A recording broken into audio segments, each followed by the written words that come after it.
आपल्या कर्तृत्ववान कार्यशैलीतून स्वतःसोबतच जनसामान्यांचे जीवन सुगंधित करणारे व्यक्तिमत्व म्हणजेच सन्माननीय DS पवार साहेब आहेत. त्यांचा यथोचित असा सन्मान या ठिकाणी संपन्न होत आहे.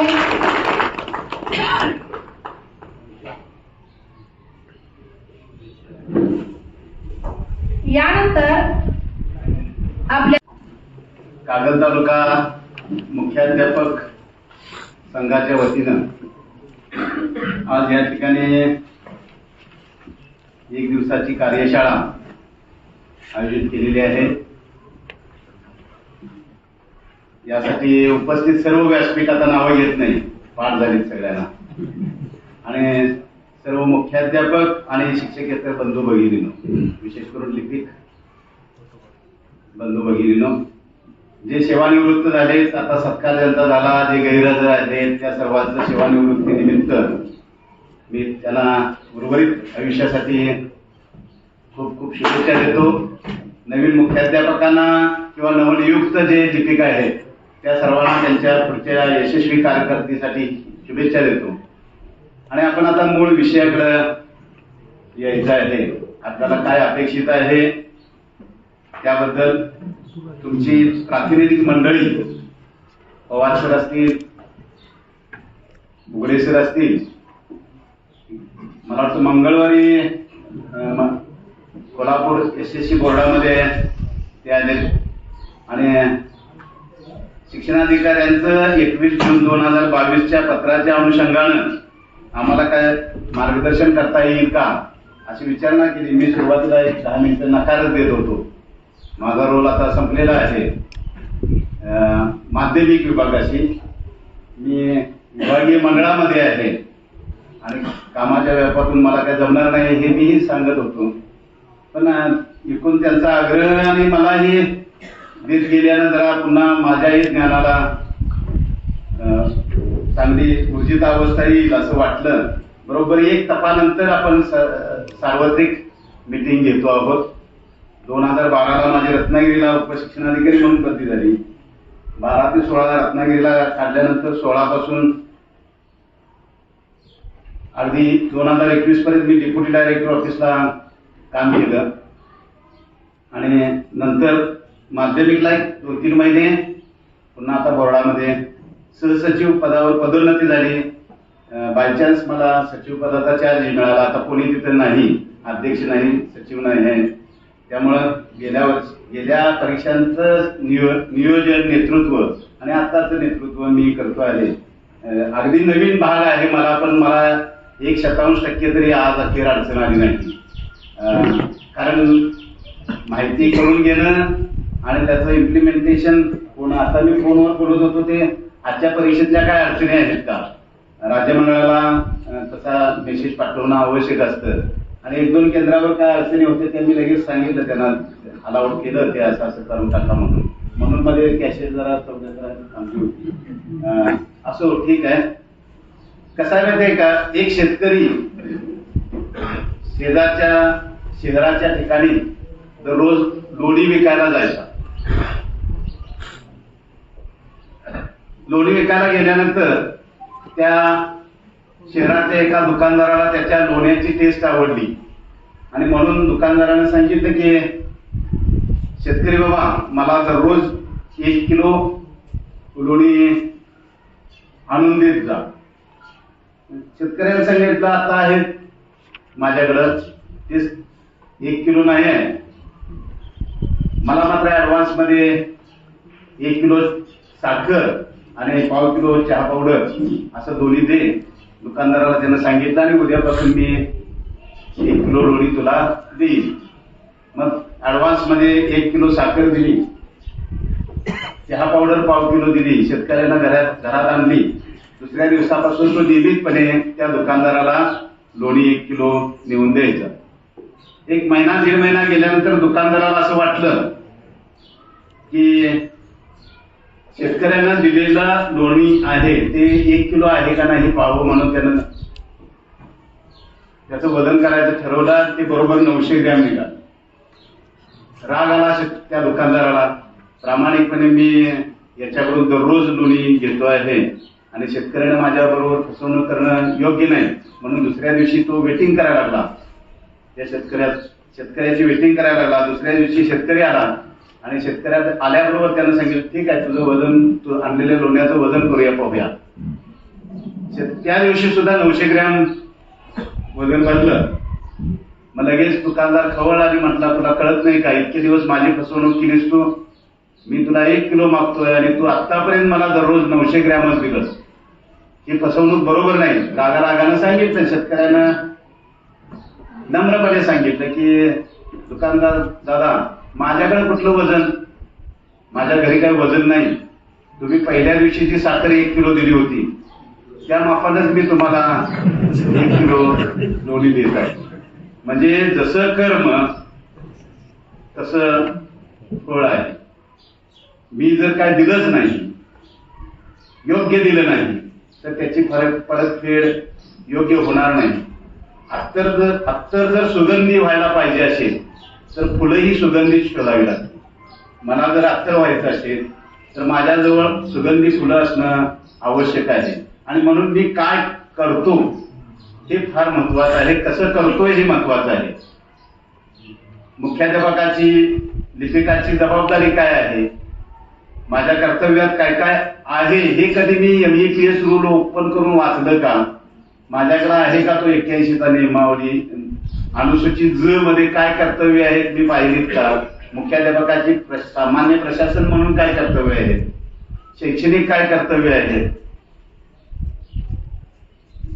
त्या शिक्षकेतर मध्ये लिपिकाची काय कर्तव्य आहे. मग ती प्रशासन म्हणजे ऍडमिनिस्ट्रेशन वेगळं आणि अकॅडमिक वेगळं. मुख्याध्यापकांना 2 भूमिका कराव्या लागतात, एक अकॅडमिक भूमिका असते आणि एक ऍडमिनिस्ट्रेटिव्ह असते. आयडॉल असतो तो अध्यापकांचा आयडॉल म्हणून तिथं तुम्हाला चांगलं तुमचं अध्यापन असणं गरजेचं आहे. त्यासाठी संचालकांचं एक परिपत्रक आहे, प्रत्येक मुख्याध्यापकांना इयत्ता 10वीला त्यांच्या ग्रॅज्युएशनच्या विषयाचं अध्यापन करावं.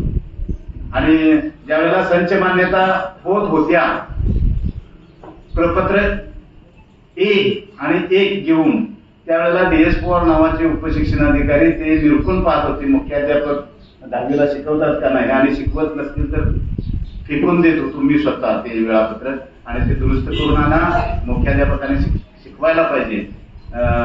फक्त कसं आहे माहिती, सयाजीराव गायकवाडांची शिष्यवृत्ती घेण्यासाठी बरेचसे मुख्याध्यापक असतात. म्हणजे शिक्का दिसला की मार्क्स आहे, काय वरती मॅटर लिहिलाय पाहायचं नाही. कर्मधर्म संयोगानं बायचान्स बरीच जण नशीबवान मंडळी असतात बरं का, बायचान्स त्यांना मुख्याध्यापक पद मिळालेलं असतं. पण त्या मुख्याध्यापक मिळालेल्या मुख्याध्यापक पदाचं सोनं करायचं किंवा नाही ते आता मी सांगितलं तुम्हाला. त्याचा शेतकरी व्हायचं का दुकानदार व्हायचं का कायच व्हायचं नाही हे आपण ठरवणं गरजेचं आहे. आणि म्हणून आपली कर्तव्य आधी माहिती असणं गरजेचं आहे. मग बुगडे सरांना मी आता सुद्धा आलेलं विचारलं की तुम्हाला नेमकं काय पाहिजे, तर सरांनी सांगितलं अभिलेख कसे ठेवायचे पाहिजे, शाळा सिद्धी पाहिजे, 6 बंडल पाहिजे. त्या दिवशी सुद्धा बोर्डात आल्यानंतर त्यांना सांगितलं की मी माझा मोबाईल काढला आणि सांगितलं हा 6 बंडलचा जी आहे, हे शाळा सिद्धीचे सगळे फोल्डर्स, हे अभिलेखाचे फोल्डर्स माझ्याकडे आहेत, तुमच्याकडे किती जणांकडे आहेत माहिती. आता मुख्याध्यापकांबरोबर लिपिकांना का बोलवलं असा प्रश्न असणार आहे.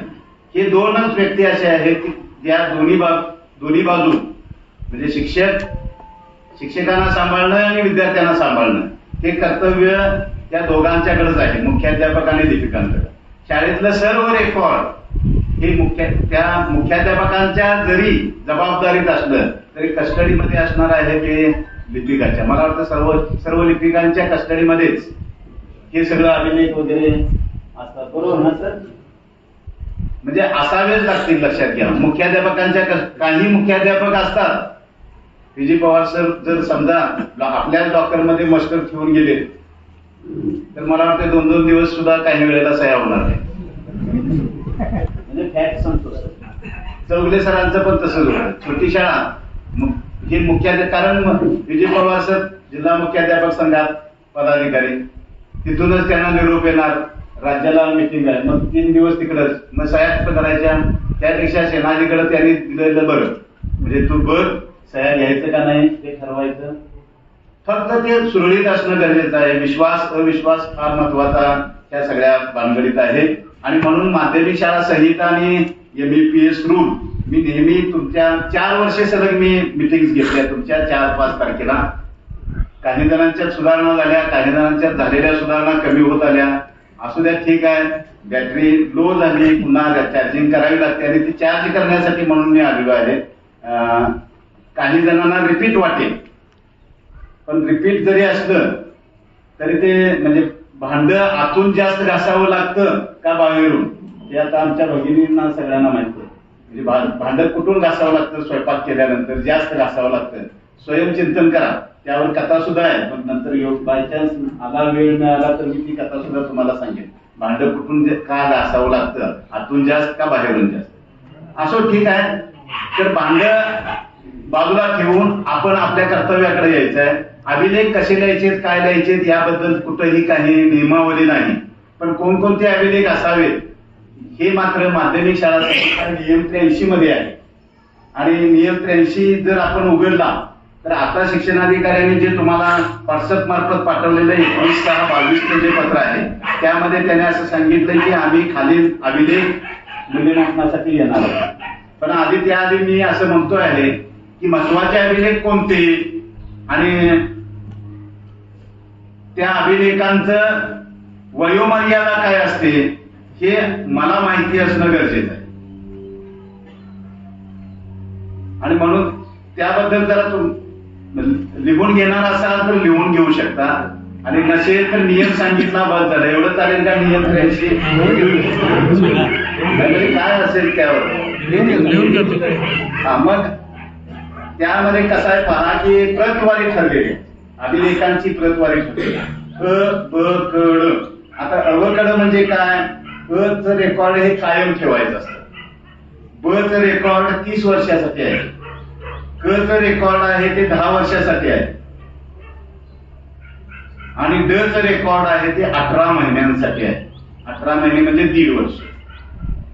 माहिती अधिकारामध्ये मला असंख्य फोन येतात बरं का. मी सांगली जिल्ह्याला काम केलं उपशिक्षणाधिकारी म्हणून, रत्नागिरीला काम केलं, कोल्हापूरला तर 10-12 वर्ष उपशिक्षणाधिकारी म्हणून काम केलं आणि डेप्युटी डायरेक्टरला 5-6 वर्ष काम केल्यामुळं 5 जिल्ह्यातल्या मुख्याध्यापकांच्या बैठका घेण्याच्या योगानं मला माझं ज्ञान त्या सर्वांच्यापर्यंत पोहोचवण्याचा प्रयत्न केला.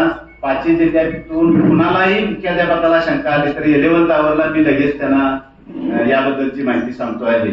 आपल्या जिल्ह्यातल्या आपल्या तालुक्यातल्या काही मुख्याध्यापकांचे फोन येतात की आमच्याकडे माहिती अधिकारामध्ये उत्तरपत्रिका मागितलेली आहे. बोर्ड उत्तरपत्रिका माहिती अधिकारामध्ये देतं, उत्तरपत्रिकेची झेरॉक्स कॉपी. आणि माझ्याकडे मागितलेली आहे 2014 सालाची उत्तरपत्रिकेची झेरॉक्स कॉपी मागितली आहे. साहेब देता येईल का? म्हणजे मग माध्यमिक शाळा संहिता माहित नाही आपल्याला, अडचणी देतो.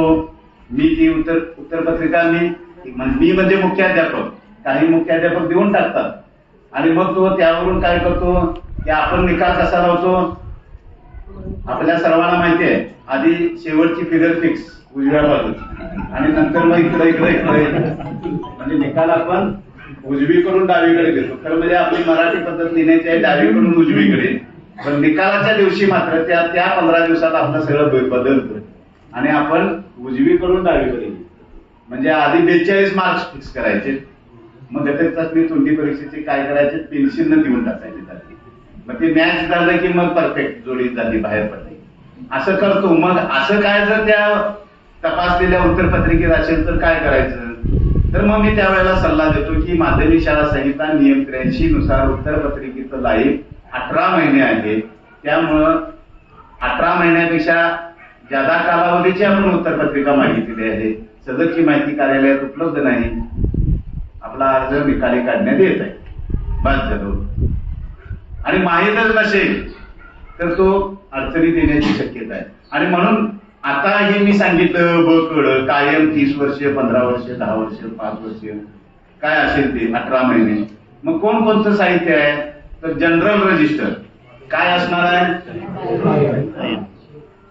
म्हणजे सोपं आधी घेऊया होय नाही.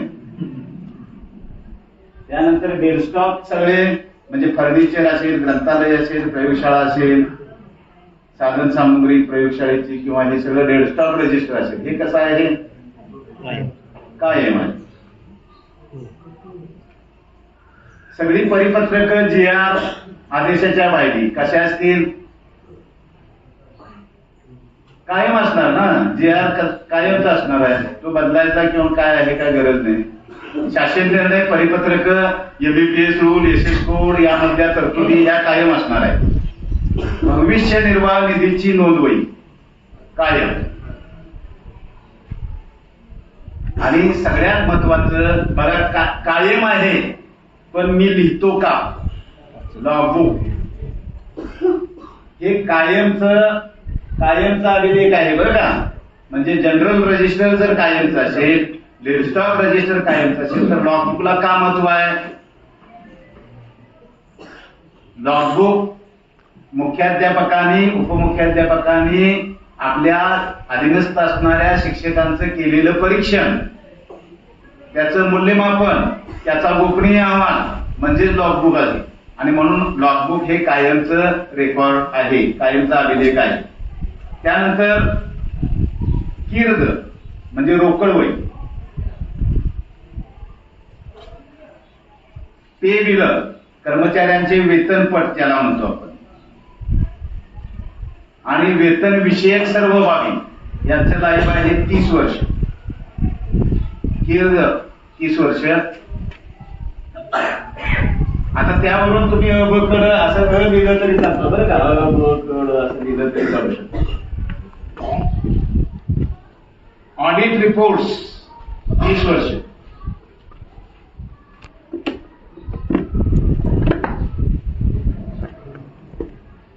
सेवा पुस्तक,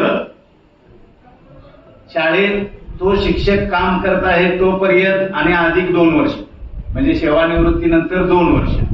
पण काही वेळेला असंही होतं, उदाहरणार्थ 7व्या वेतन आयोगाचा फरक जो आहे तो 4 टक्क्यात का 6 टक्क्यात, किती टक्क्यात दिला? 5 टक्क्यात दिला. मग 2 वर्षांपूर्वी सेवानिवृत्त झालेला एखादा कर्मचारी आहे, मग त्याचे 5% द्यायचे असतील तर अधिकचे 5, म्हणजे तत्कालीन कारण विचारात घ्यायचं, सबब विचारात घेऊन सेवा पुस्तकं ठेवली पाहिजे.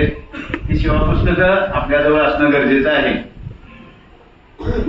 त्याचं लाईफ सांगितलं मी, शाळेत काम करत असते पर्यंत, त्यानंतर 2 वर्ष, म्हणजे हे 30 वर्षापर्यंत. जनरली 30 वर्ष लाईफ कर्मचारी काम करतो असं गृहीत धरलेलं आहे.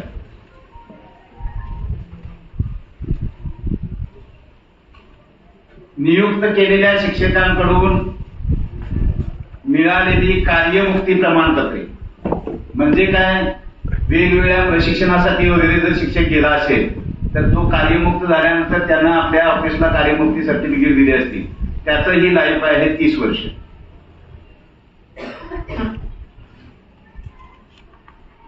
शाळेत आलेली लिव्हिंग सर्टिफिकेट्स म्हणजे शाळा सोडल्याचे दाखले, आलेले दाखले बरं का, 10 वर्ष. आणि शाळा सोडणाऱ्या विद्यार्थ्यांना दिलेली शाळा सोडल्याची प्रमाणपत्र म्हणजे दाखले, त्यांचंही लाईफ 10 वर्ष. कोशी 10 वर्ष म्हणतोय ना. कोशी जपून ठेवण्याची काही गरज नाही आणि आलेली पण जपून ठेवण्याची कायमची गरज नाही. एकदा जनरल रजिस्टर मध्ये आलं आणि त्यावर शाळा तपासणी झाली, किती कन्फर्म झालं किंवा पटपडताळणी झाली, किती कन्फर्म झालं, पण जास्तीत जास्त 10 वर्ष ते ठेवायचं आहे. सर्व प्रकारची फी पावती पुस्तके 10 वर्ष. साधील खर्चाची सगळी बिलं आणि खर्चाच्या नोंदवह्या 10 वर्ष.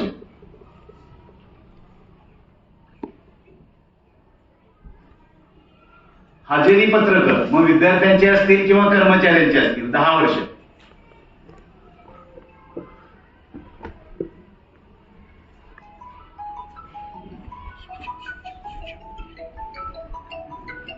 खातेवही, सत्र फी वेगळी, टर्म फी ज्याला आपण म्हणतो, तर त्याची स्वतंत्र खातेवही असते ना, बरोबर ना? लिपिकांना माहिती असेल काय एकत्रच करताय? टर्म फीची वेगळी असते, त्याचं लाईफ आहे 5 वर्ष. आवक जावक नोंदवया 5 वर्ष.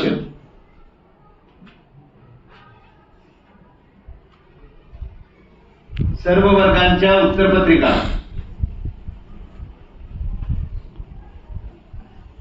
18 महिने म्हणजे 1.5 वर्ष. आणि किरकोळ रजेचे आणि अन्य रजेचे अर्ज यांचाही लाईफ 18 महिने.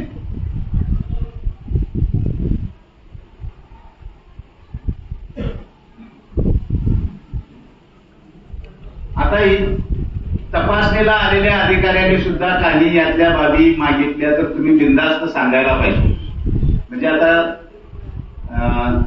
आर्थिक रजा एखाद्या कर्मचाऱ्याची असेल, बालसंगोपन रजा नवीन प्रकार आहे, तुम्हाला काय माहिती आहे कुणास ठाऊक, कशी घ्यायची असते, काय घ्यायची असते, त्यावर मला 1 तास बोलावं लागेल. म्हणजे अशी पाहिजे होती. बालसंगोपन रजा घ्यायची झाली तर कशी मंजूर करणार तुम्ही? शाळा समितीचे सचिव कोण असतं?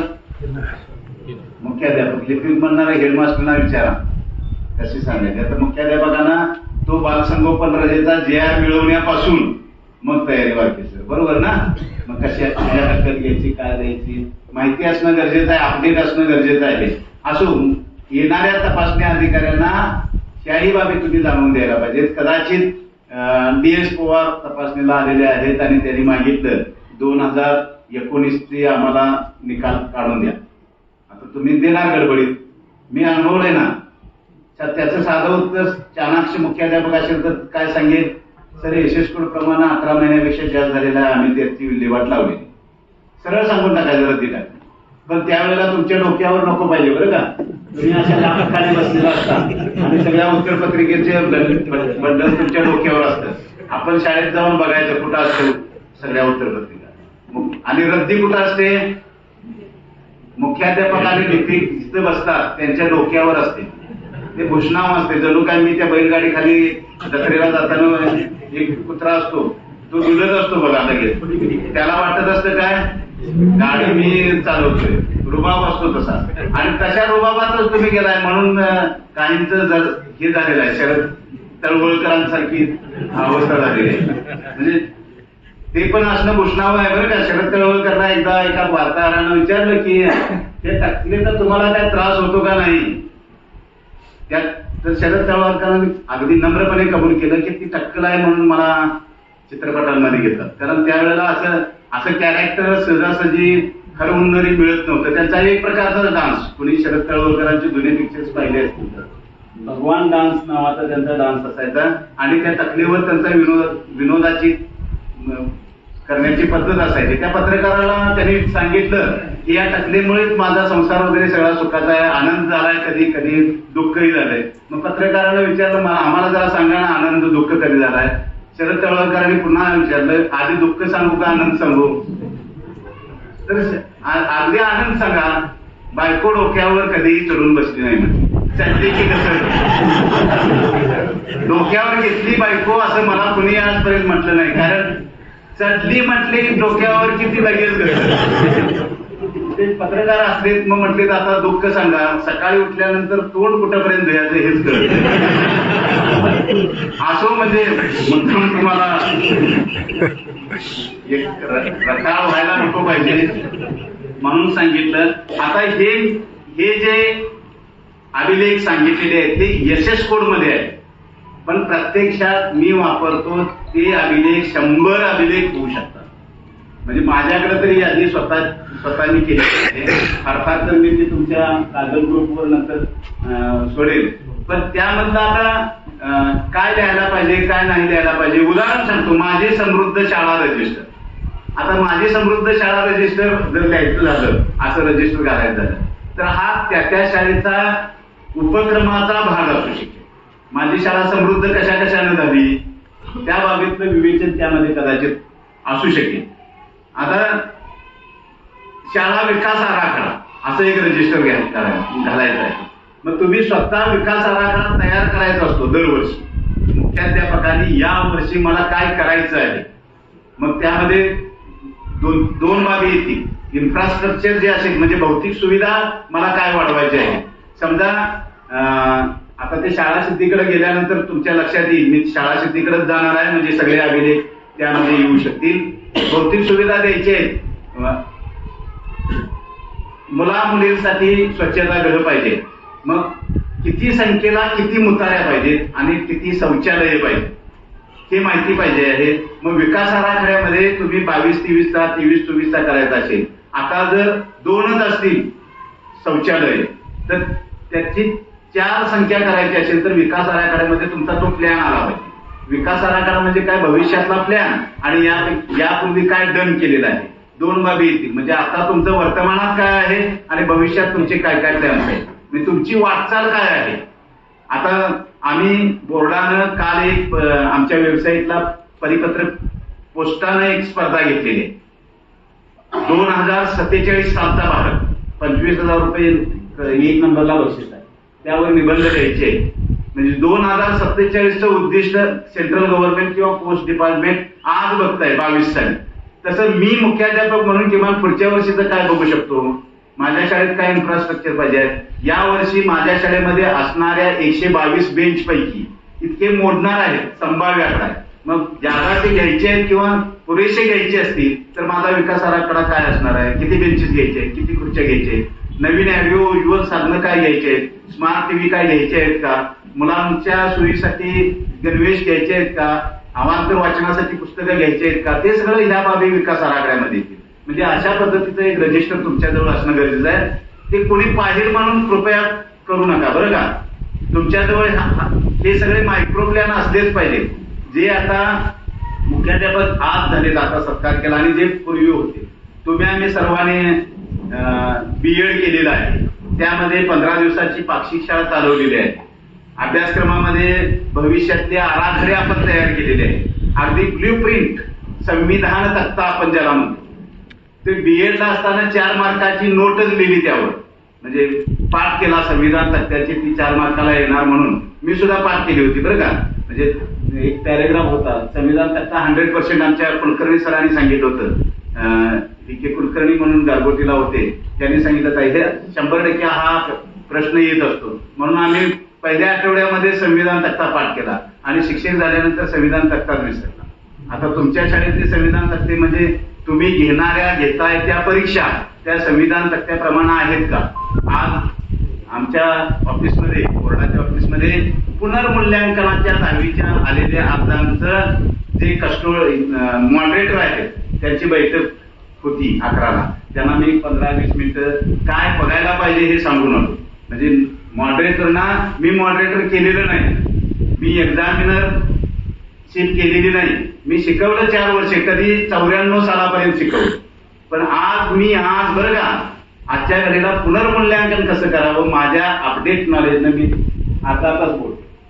आता मॉडरेटर म्हणून तुम्ही जरी असला तरी बाजूला राहा आणि तुम्ही काय तपासलं पाहिजे. म्हणजे मी परिपत्रक वाचलीत गेल्या 10-12 वर्षातली परिपत्रक पुनर्मूल्यांकनाची वाचलीत. काय शासनाला अपेक्षित आहे.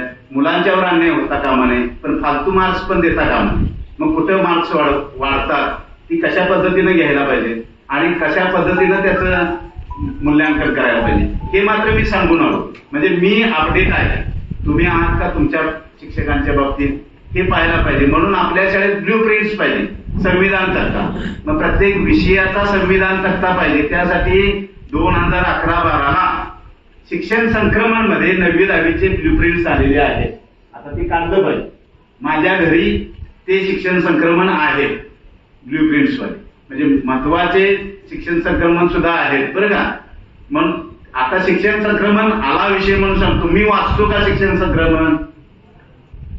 मुख्याध्यापक म्हणून पहिल्यांदा पोस्टमॅन तुमच्याकडे आणून देतो, शिपाई टाकतो. तुम्ही काय करता आहे त्याचं कव्हर मी कित्येक शाळांमध्ये बघितलंय. वरचं कव्हर आहे ना ऍड्रेसचं ते सुद्धा अगदी जपून ठेवलेलं असतं. त्याला सुद्धा धक्का लागलेला आणि वाचा ते नॉलेज कितीतरी प्रचंड नॉलेज आहे त्यामध्ये.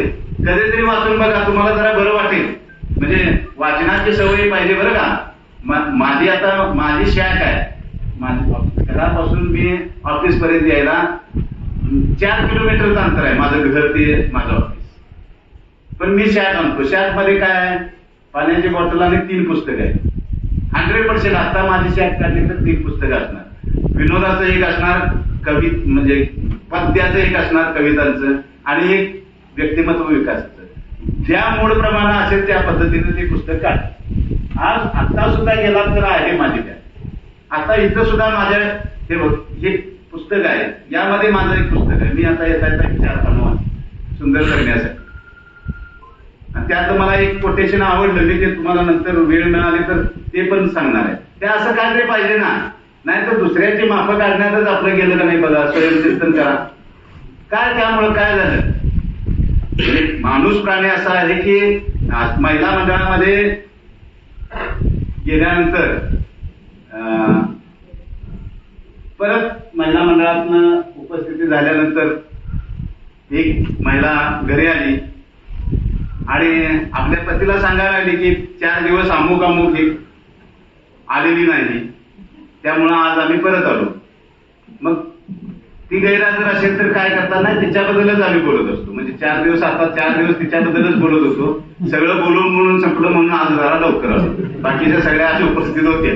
म्हणजे असं काहीतरी काय वेळेला होऊ शकतं. आपण मात्र अपडेट असणं गरजेचं आहे. आणि म्हणून अभिलेख बघायचं झाले तर भोगले सरांनी, पवार सरांनी मला विनंती केली की शाळा सिद्धीप्रमाणे आपण गेलो तर निश्चितपणे आपल्याला काहीतरी त्याचा फायदा होईल. आता शाळा सिद्धी प्रमाणे गेलो आपण तर क्षेत्र 7 आहे. आता जे आंबोकर साहेब जे शिक्षण अधिकारी आहेत त्यांचा जोर आहे शाळा सिद्धी प्रमाणे तपासणी घ्यायची. आपला काही हरकत नाही. शाळा सिद्धी म्हणजे काय आहे तर तुमच्याकडे असणारे शाळेत ठेवायचे सगळे अभिलेख व्यवस्थित आहेत किंवा नाही. आता त्यामध्ये स्तर आहेत. मात्र स्तर म्हणजे काय, स्तर 1, स्तर 2, स्तर 3 मार्किंग साठी केलेले आहेत. तुमच्या शाळेतल्या उपलब्धतेनुसार तुमच्या शाळेचं मूल्यांकन करणे म्हणजे शाळा सिद्धी. आता आपल्या कोल्हापूर जिल्ह्यातल्या बऱ्याचशा माध्यमिक शाळा ह्या अ किंवा अ+ आहेत. खोटी आहे, खोटी स्तुती. म्हणजे मुख्यात कोणी लिहिलं ते शाळा सिद्धी आमच्या पेशवे मंडळींनी, लिपिक मंडळींनी लिहिली. काय माहित नसतं, अध्यापनातलं काय माहित नसतं, त्यांना ऑफिसचं माहिती हो. शिक्षकांनी टाचणवही काढली, वार्षिक नियोजन केलेलं आहे किंवा ब्ल्यू प्रिंट आता आपला विषय झाला तो तयार आहे, हे लिपिकाला माहित नाही. मुख्याध्यापकाने काय सांगितलं, लिहा सर तुम्ही काहीतरी किंवा कुठं ते नेट कॅफेवर जा तुम्ही आणि तुम्ही करा. मग नेट कॅफे आपल्या पद्धतीनं तो भरत असतो आणि आपण खुश असतो. A+ यशस्वी किंवा अभिनंदन म्हणून आपल्याला मेसेज आलेला असतो. काय भानगडे हे माहित नाही. कारण मला वाटतं देवचंदचे कोण आहेत, पाटील मॅडम आहेत का मुख्याध्यापिका? तुम्ही आला सर, आज शाळेत मुलाखत आहेत. काय काय आहेत शाळेत मुलाखती? बर्फीच नाही, मुलाखती कुठल्या सर? अल्पसंख्याक. ठीक आहे, बरं. सरांचं काम पण चांगलं आहे बरं का. मी शाळेची तपासणी घेतली त्या देवचंदची आणि शाळा सिद्धीप्रमाणे रेकॉर्ड आधी सांगितलं करायला, त्या पद्धतीनं करण्याचा त्यांनी प्रयत्न केला. थोड्या त्रुटी राहणारच आहे. मग काय करायला पाहिजे, नेमकं काय लिहायला पाहिजे याबद्दल मला वाटते जरा चर्चा केलेली बरी होईल. आणि मग काय स्तर आहेत ते, आता त्यातला पहिला शाळेचे सामर्थ्य, स्रोत, उपलब्धता, पर्याप्तता आणि उपयोगिता, त्यावर काय बोलायला नको असं तुम्ही काय बोलायला पाहिजे सांगा. एक आणि 2 नंबर खरं महत्वाचं आहे आणि 4 नंबर 2 आणि 4 4 नंबर. आता बरं ठीक आहे, बघा शाळेचे सामर्थ्य, स्रोत, उपलब्धता, पर्याप्तता आणि उपयुक्तता असे मुद्दे आहेत. फक्त लाईटली सांगतो, हायलाईट करतो. यामध्ये शाळेचे आवार, क्रीडा उपकरणे, साहित्यासह मैदान, वीज व विद्युत उपकरणे, ग्रंथालय, प्रयोगशाळा, संगणक, उतरता रस्ता म्हणजे रॅम्प, मध्यान्ह भोजन, पेयजल, हात धुण्याची सुविधा, स्वच्छतागृह, ह्या बाबी शाळेचे सामर्थ्य स्रोत मध्ये येतं. आता उदाहरण सांगतो बरं का. वीज आणि विद्युत उपकरणे ह्यावर बोलायचं झालं तर आम्ही काय करतो, तुम्ही जनरली मुख्याध्यापक किंवा लिपिक लिहिताना काय करतो, सर्व वर्गात लाईट आहे का, तर आहे. फक्त तेवढ्यावर थांबून उपयोग नाही. तुमचा वीज पुरवठा किती किलोवॅटचा आहे शाळेला, म्हणजे त्यातली बारकावे पाहायला गेले तर मोठमोठी उपकरणं चालणार का तिथं? का तुमच्या फ्यूज उडणार, म्हणजे ते वॅट लिहावं लागेल. आता वॅट लिहिल्यानंतर दुसरा त्याचा प्लस पॉइंट, सर्व वर्गांमध्ये फक्त लाईट असून चालणार नाही. विजेची कोणकोणती उपकरणं आहेत, वीज आणि विजेची उपकरणं, मग त्यामध्ये काय येईल? मग आपल्या डोळ्यासमोर काय येतं? फक्त फॅन. त्याच्या पुढे गेलं तर काय येईल? टीव्ही. झालं, संपलं आपली मर्यादा. मग अजून काय येऊ शकेल? खोत सर, OHP येऊ शकेल, ओव्हरहेड प्रोजेक्टर येऊ शकेल. लॅबमध्ये तुम्ही वेगवेगळी उपकरणं लाईटच्या द्वारे दाखवू शकाल, बरोबर ना? टीव्ही, स्मार्ट टीव्ही आला. स्मार्ट टीव्ही शिवाय तुमच्याकडे कॉम्प्युटर्स लॅब असेल. मग आता अटल लॅब काही ठिकाणी आहे. At a time Atal lab आणि 80 योजनेमधले कॉम्प्युटर्स चालणार. एवढी उपकरणं चालणार, एवढा लाईट आहे आणि त्याला बॅकअप पण आहे. हे विजेमध्ये येणार. जनरेटर आहे, हे विजेमध्ये येणार. आता जनरेटर नाही तरी देखील तुम्हाला तिथे 100 पैकी जर 80 मार्क्स मिळत असतील. टीव्ही 1-2च आहेत, 3 वर्ग आहेत. 8वी 9वी 10वीच्या 3 खोल्या, 3 वर्ग आणि 3 स्मार्ट टीव्ही आहेत. तरी तुम्ही विजेचे उपकरण प्लस प्लस प्लस लिहिलं, 3 प्लस लिहिलं, म्हणजे उच्च स्तरावर लिहिलं, 1 स्तर, दुसरा स्तर आणि तिसऱ्या स्तराचे मार्क्स दिले तर ती खोटी मार्क्स होणार आहेत. आणि म्हणून मी फॉर एक्झाम्पल सांगितलं, अशा पद्धतीचं मूल्यमापन तुम्ही करू नका. फॅक्ट लिहा आणि विकास आराखड्यामध्ये घ्या ना ते भविष्यात तुम्हाला काय करायचं आहे. म्हणून पहिलं जे क्षेत्र आहे त्याबद्दल मला काय जास्त बोलण्याची आवश्यकता नाही. परंतु दुसरं क्षेत्र आहे तुमचं, ते पहिल्या क्षेत्राबद्दल पुन्हा जरा बोलतो आहे की समजा शाळेचं आवार तुमचं केवढं आहे. आता शाळेचं आवार आहे, एखादी शाळा सरांची शाळा आहे, समोर ग्राउंड आहे, म्हणजे प्रार्थना पण होऊ शकते आणि मास कवायत सुद्धा होऊ शकते. कबड्डीच्या स्पर्धा पण होऊ शकतात आणि क्रिकेटच्या स्पर्धा पण होऊ शकतात, बरं का. फुटबॉलच्या स्पर्धा पण होऊ शकतात आणि 100 मीटर, 200 मीटर आणि 400 मीटरचा ट्रॅक पण होऊ शकतो. आवार आहे, तुम्ही येस नो कसं लिहिणार तेच ठरवायचं. म्हणजे तुमचा दृष्टिकोन काय आहे. जर तुम्ही प्रार्थनेच्या सॅटिस्फाईड असाल तर तुमच्या शाळेला आवार आहे. कबड्डी स्पर्धेचं ग्राउंड आहे, सर्व प्रकारच्या स्पर्धा होतात, तुम्ही लिहित असाल तर सॅटिस्फाईड आहे. पण मी आता म्हणतोय ते फुटबॉलच्या स्पर्धा होतात का, 400 मीटरचा ट्रॅक होतो का, मग त्याला तुम्ही तशा पद्धतीचं मार्किंग करणं गरजेचं आहे. म्हणजे अशा पद्धतीचं मूल्यमापन तुम्ही स्वतः स्वयं मूल्यमापन आहे ते त्या पद्धतीनं तुम्ही करणं गरजेचं आहे.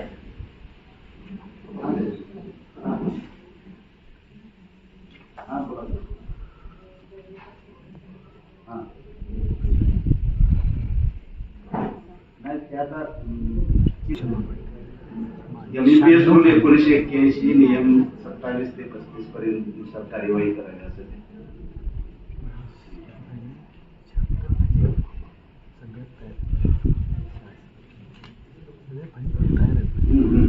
हो.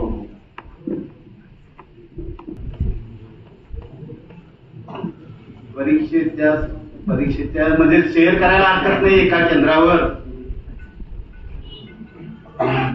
मुलीच्या ब्लॉकवर शिक्षिका आहे, सुपरविजन करायला. मुलीच्या ब्लॉकवर मुलगी विद्यार्थिनी आहे, कुशलपत्रिका लिहायला गेली आहे आणि सुपरवायझर आहे तिची मम्मी. तो मेसेज आल्यानंतर आता मी शिक्षणाधिकाऱ्यांना सांगितलं की आम्हाला रिपोर्ट करा, मग मी ते काय करायचं आहे ते बघतो असं सांगितलं. असं त्या पद्धतीने बघायचं. मुद्दाम का शेअर करतोय म्हणजे तुम्हाला कळतं जास्त, म्हणून मी सांगितलं. असं होऊ नये, खरं म्हणजे करायला नाही पाहिजे. सवलतीचा गैरफायदा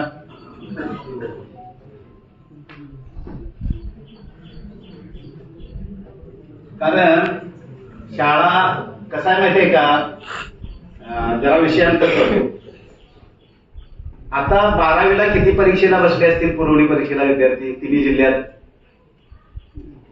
3,947 12वीला आणि 10वीला 834 फक्त.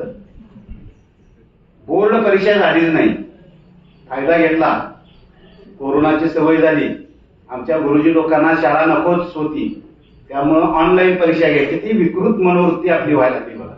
आपलंच कोणतरी भावंड किंवा मुलं आहेत, नातेवाईक शिकता आहेत, त्यांना शाळेपासून वंचित ठेवायला आपण मागणी करतो आहे कशाची? ऑनलाईन परीक्षेची. ऑनलाईन परीक्षा म्हणजे ती पिढी बर्बाद करणे.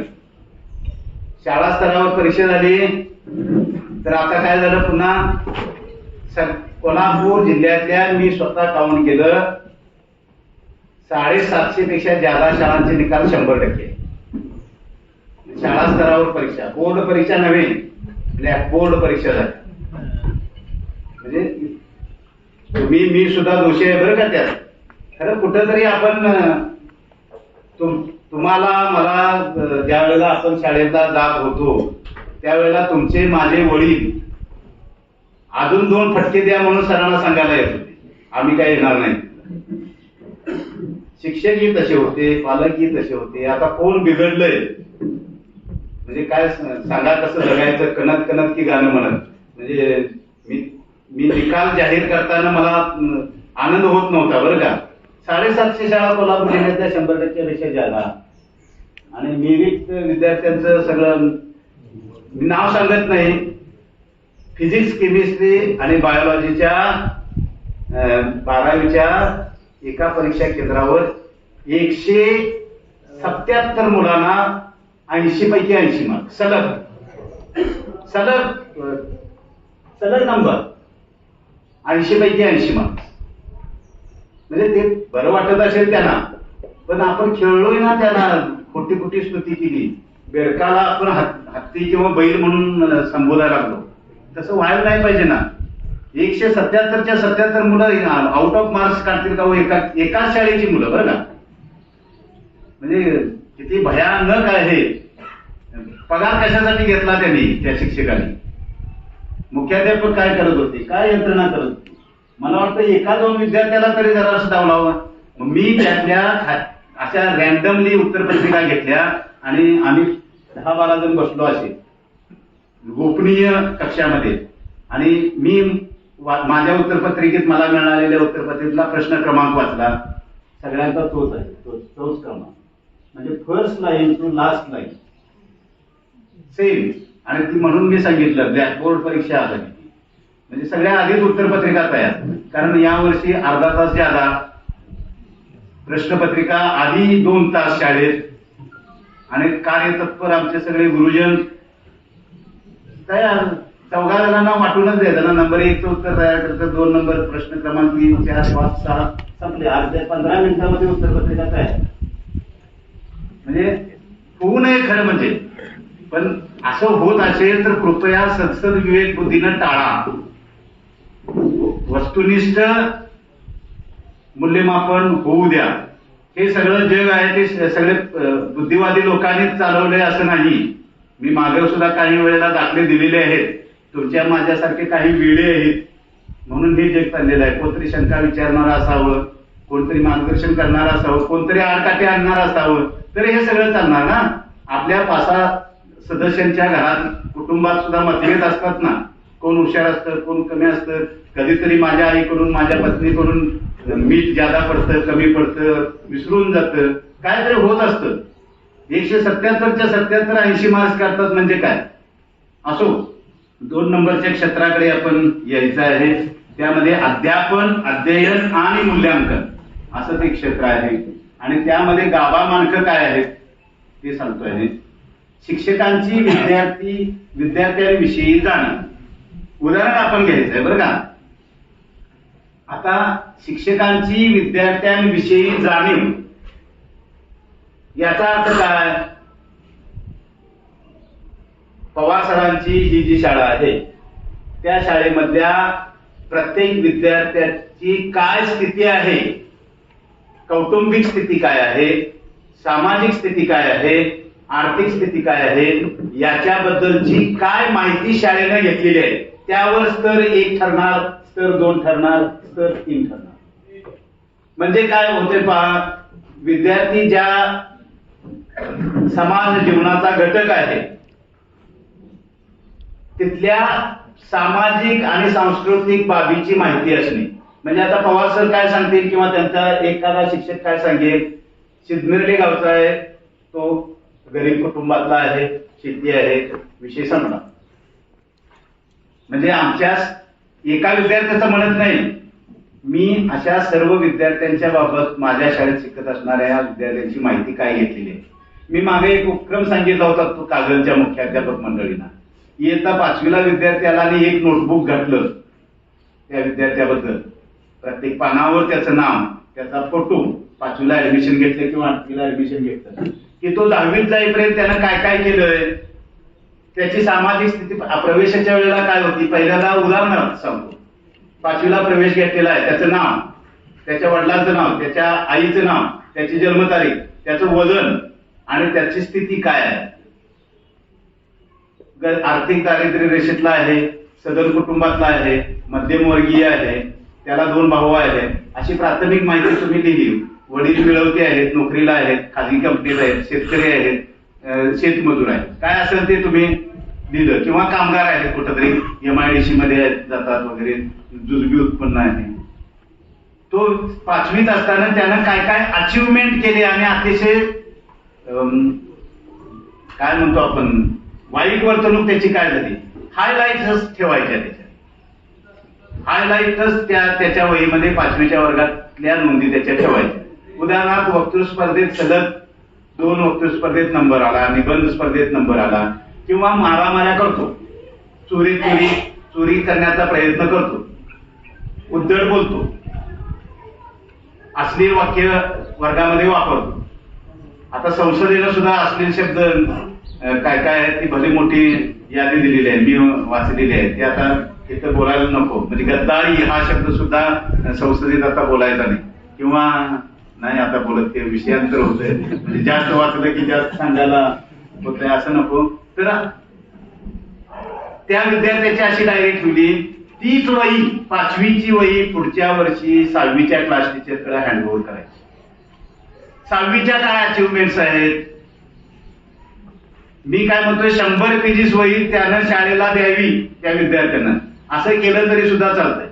त्यानं फोटो चिकटवावा, आपली प्राथमिक माहिती त्यांना आपल्या सुवाच्य अक्षरात लिहावी, मुद्दे द्यावेत ब्लॅकबोर्डवर लिहून, स्वतःचं नाव, आईचं नाव, वडिलांचं नाव, जन्मतारीख, भाऊ किती, बहिणी किती, भावाचं नाव, बहिणीचं नाव, आणि आजोबा आजी आहेत का, एकत्र कुटुंब पद्धती आहे का, वडील काय करतात, आई काय करते, एवढी प्राथमिक माहिती दिली. त्यानंच वही दिली शाळेला.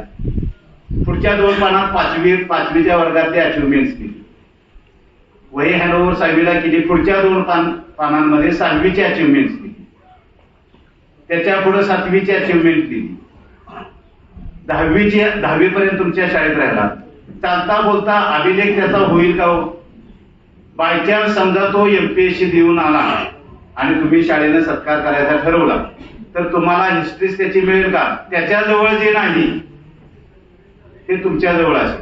ऍडिशन त्यामध्ये असं करता येईल, 5वीत असताना त्यानं 4 पुस्तकं वाचली ग्रंथालयाच्यामध्ये, 8वीला असताना 9 पुस्तकं वाचली, त्याच्या आधारे वक्तृत्व स्पर्धेत नंबर केला, त्यालाच ते फीडबॅक होईल.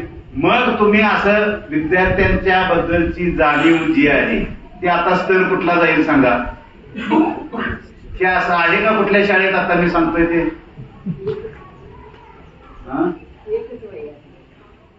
सगळ्या मुलांच्या मधून नाही, मी पर्सनल बायोडाटा म्हणतोय. तुम्ही केलंय? नाही, फाईल नाही उपयोगाची. फाईल काय माहितीये का, फाईल गायब होते सर. मी अशी वही म्हणतोय की त्याची 5वीचे हँडओव्हर 6वीला केली, 6 शिक्षकांनी त्यामध्ये मार्किंग केलेलं आहे. म्हणजे असं जर केलं तर तुम्ही विद्यार्थ्याच्या बद्दल सतर्क आहात, विद्यार्थ्याच्या सगळी परिस्थिती जाणीव करून घेत आहात. मध्येच त्याच्या घरात काय दुर्घटना झाली, घरात काहीतरी वेगळं काहीतरी सुखद घटना झाली, दोन्हीच्या मी सांगितलं हायलाइट्स द्यायचे, त्याच्या पर्सनल हायलाइट्स असे लिहिल्या तर तुमचा स्तर 1, स्तर 2, स्तर 3. आता याच्या बरोबरीनं मग काय म्हटलंय बघा, मी हे तुम्हाला डिटेल सांगितलंय. SCRTच्या वहीमध्ये काय म्हटलंय, स्तर 1 मध्ये काय येईल? विद्यार्थी ज्या समाजात जगतो आहे तिथल्या आर्थिक परिस्थितीची जाणीव शिक्षकांना आहे. स्तर 2 ही जाणीव असून विद्यार्थ्यांच्या अध्ययनाची गरजांची माहिती असणे, वर्गातील अनुभव, वैयक्तिकपणे इतर शिक्षक, आई वडील, पालक, सभोवतालचा समाज यांच्याशी होणाऱ्या आंतरक्रियेतून झालेले असणे, त्याच्या नोंदी असणे, हे 2 झालं. आणि 3 नंबर शिक्षक विद्यार्थ्यांच्या कामगिरीविषयीचे प्रत्याभरण, मी आता सांगतोय ते प्रत्याभरण, फीडबॅक विद्यार्थी व पालक यांच्याकडून पद्धतशीरपणे मिळवतो. हा स्तर 3. मग मी स्तर 3 सांगितला. आपण स्तर 3 लिहिला. कशाचा लिहिला? जो बी माहिती आहे त्यावरच लिहिला. मला थोडीशी माहिती आहे. मी आता सांगितली की त्याचे अचिव्हमेंट किंवा त्याचे कमकुवत बाजू ज्या आहेत त्या दोन्ही गोष्टी तुम्ही लिहिल्या तर हा मुद्दा तुम्हाला क्लिअर झाला. बरोबर ना? आता त्याचा दुसरा गाभा असा आहे, शिक्षकांचे विषय ज्ञान आणि अध्यापन कौशल्य विषयीची जाण म्हणतोय. आता त्यामध्ये काय येईल पहा. औदुंबर नावाची कविता होती, तुम्हाला मला होती इयत्ता 7वीला, नंतर 12वीला पण होती आणि BA फर्स्टला पण होती. 7वीला कविता होती किंवा आता कविता म्हणा म्हटलं की आपल्याला तर या झोपडीत माझ्या राजासजी मारी सवके कधी मिळाली ती सर्व प्राप्त झाली, किंवा गणपतवाणी बिडीताना जावयाचा नुसताच काळीयानं म्हणायचं मनाशी या जागेवर बांधील माडी. म्हणजे अशा कविता ज्या आहेत त्या तुम्हाला आम्हाला पाठ आहे. चॅलेंज आहे माझं, आता तुम्ही तुमच्या विद्यार्थ्यांना कविता म्हणायला सांगा. श्रावण मासी हर्ष मानसी हिरवळ दाटे म्हणायला लागलो तर आम्ही मला तरी आहेत बरं का, धाडण तर म्हणता येईल की तुम्ही सुद्धा म्हणा, तुमच्या विद्यार्थ्यांना विचारा. म्हणून आमचा गुरुजी काय करायला लागलाय, आता वर्गात जायचं आणि शिकवायचं. मला एका वर्षी जॉग्राफीला एक टीचर होती, 7वी 8वीला असेल, 8वीलाच असेल. त्यांनी सांगितलं बरेच दिवस मी रजेवर होतो, आता मी आज 30 मिनिटामध्ये 35 मिनिटाचा तास 4 प्रकरणं शिकवणार आहे, उद्या कोणी तक्रार घेऊन यायचं नाही. आणि त्यांनी वाचून काढलेली 4 सिलेबस आपला. मग शिक्षकांचे विषय ज्ञान आणि अध्यापन कौशल्य लॉग बुक कडे यायला तुम्ही काय काय सजेशन करता प्रत्येक वेळेला. आपलं ठरलेलं आहे लॉग बुक. प्रस्तावना चांगली होती, विषय कथन व्यवस्थित होते, फलक लेखन चांगले होते, विद्यार्थ्यांना समज आली, एकंदरीत पाठ करा सर साहेब. तुम्ही पण खुश, मी पण खुश, कुणाला कुणी दुखवायचं. तुमचा पण 1 तारखेला मेसेज येतो मोबाईलवर, युअर अकाउंट इज, माझा पण येतो. त्यामुळे आपण सगळे बिंदास. अहो करा ना समीक्षण, तुम्हाला त्यासाठी पगार आहे. चुकला तर चुकला म्हणा ना, कोणीतरी सांगायला पाहिजे. मी असं सांगतोय ना तुम्हाला आता. त्यामुळे काय हे बघा, माझा रोल आहे तो मला करावा, तुमचा रोल आहे तो तुम्हाला करावा. रोल बदलला, भूमिका बदलली की तुम्ही ऑटोमॅटिक अपग्रेड नाही डाऊनग्रेड झाला. भालजी पेंढारकर निर्माता दिग्दर्शक होते. सूर्यकांत, चंद्रकांत जुन्या चित्रपटांमध्ये शिवाजी महाराज, तानाजी मालुसरे अशा भूमिका करायची. मग सूर्यकांत एकदा शिवाजीच्या भूमिकेची रिहर्सल चालली होती आणि भालजी पेंढारकर असे आले बसले. मग सगळे कलाकार त्यांना नमस्कार करायला यायला लागलेत ना. सूर्यकांत सुद्धा शिवाजी महाराजांच्या वेशभूषेत होते, ते नमस्कार करायला लागले. भालजीने हात लावला, खांद्याला धरलं, महाराज तुम्ही राजा आहात, राजा असं प्रजेच्या कुणाचा नमस्कार करत नाही. म्हणजे भूमिकेची जाणीव करून दिली. तुमच्या भूमिकेची जाणीव करून मला द्यायला काय हरकत नाही ना. तुम्ही तुमची भूमिका कराने शिक्षकांच्या भूमिकेची जाणीव करून देणार. नाहीतर काय होते माहिती, त्याला पत्ते पळायला पाहिजेत बरं का. स्टाफ रूम मध्ये सुद्धा जाता कामा नये मुख्याध्यापकांना. मी पाळलेला आहे पत्ते.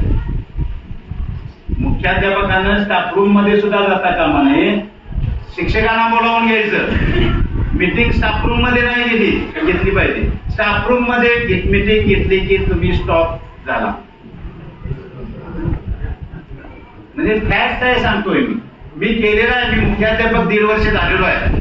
110 शिक्षकांचा मुख्याध्यापक होतो सुरुवात माझी प्रशासनात. त्यातल्या 7 शिक्षकांना मी घरी पाठवलं 1.5 वर्षामध्ये. म्हणजे बडतर्फ केलेला आहे.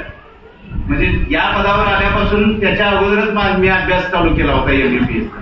सांगण्याचा तुम्ही करा असं म्हणत नाही मी, पण तुमच्याजवळ धमक तरी तर पाहिजे, असे तुम्ही दाखवायला पाहिजे. मला काय करता येऊ शकतं, तुम्ही काय करू शकता, तुम्ही काम करून घ्यायला पाहिजे. शेतकरी बघा आता बैलगाड्या उसाच्या आपण बघतो, चढ लागला तरी तो त्यांचा मालक आहे, तो काय करतो, चापकाचा फटकारा बाजूला मारतो ना. तुम्ही कधी मारला का फटकारा तसा?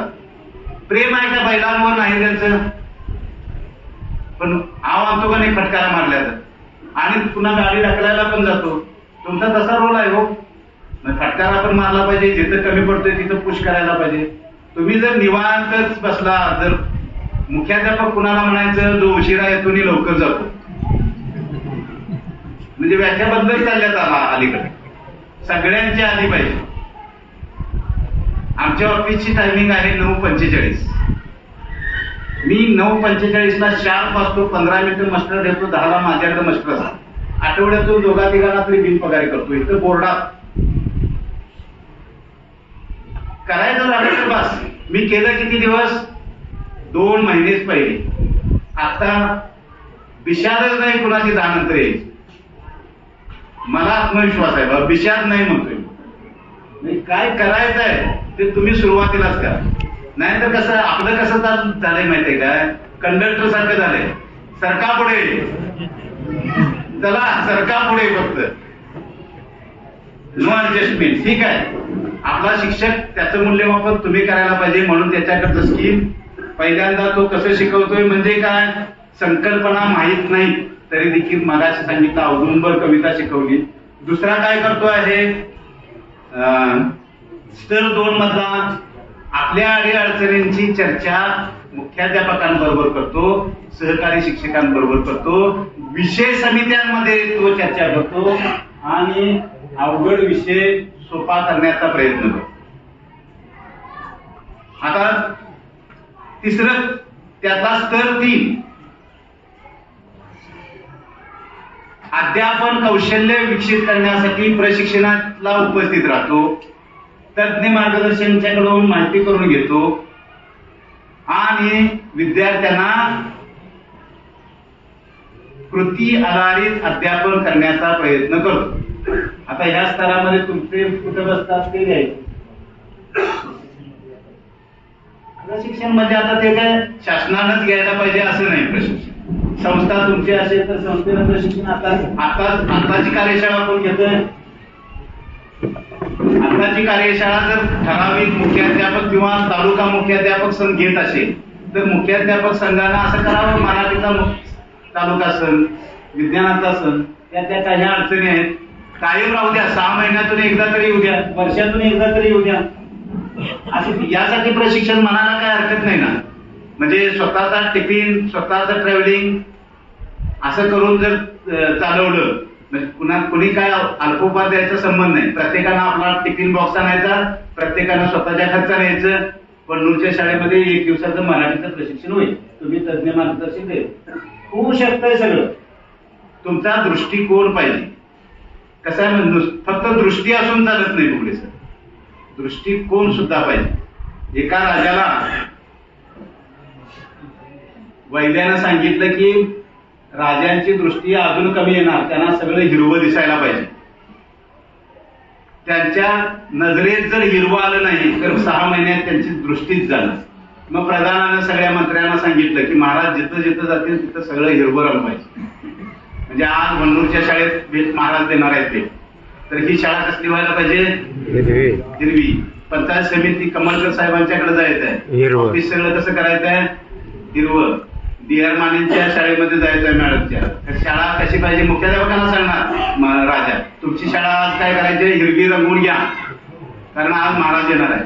मग मी विचारलं त्याला की हे का रंगवायला लागलाय? मॅडमना विचारलं मुख्याध्यापिकेना, हे तुम्ही आज रंगवायला लागलाय काय? तर महाराज येणार आहेत आणि हिरवत त्यांना पाहिजे आहे.